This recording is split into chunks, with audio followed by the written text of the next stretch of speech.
به نام خداوند بخشنده مهربان. دوستانم، میدانم درد فراق سخت است. دور از وطن، دور از بستگان بسیار سخت است. یکی از فراق زن و فرزندان، یکی از فراق پدر و مادر و یار و دوستان رنج میکشد. میدانم هرگاه که درد هجران و سوز فراق تو را به نهایت رسید، مخصوص وضوع بگیر و در خلوت با پروردگار خیش راز و نیاز کن. او که صدای تو را میشنود، او که حاضر و ناظر بر همه اعمال بندگانش هست و از پدر و مادر نسبت تو مهربان تر است. چه بسا نفرانی بودند که دور از وطن چه امید و آرزوهای زیادی داشتند، اما جسدهای بی جانشان به نزد یار و دوستانشان آورده شد.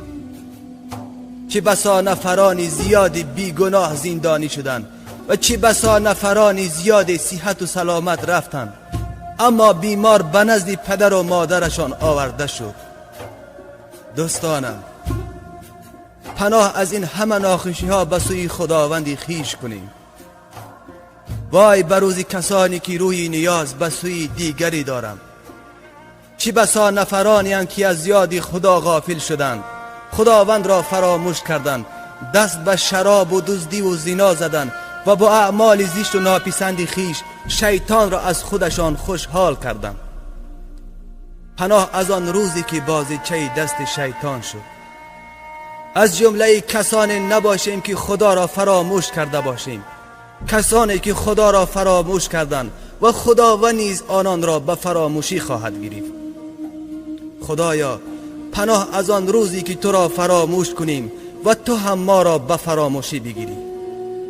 پروردگارا، ما را هیچگاه و هیچ وقت تنها نگذار و نفسهای ما را به دست خود ما وام مگذار که از خطاکاران خواهیم شد. دوستانم، خداوند دعای غریب را میپذیرد. در حق دوستانی که بی گناه زندانی شدند دعای خیر را فراموش نکنید و در حق برادرانی که بیمار هستند و در حق ما نیز دعای خیر کنید. مواظب خودتان باشید، امانتهایتان را خیانت نکنید، پدر و مادر را نگران نکنید، صحت و سلامت برگردید. شما را به خدای خویش می سپارم. خداوند همه ما و شما را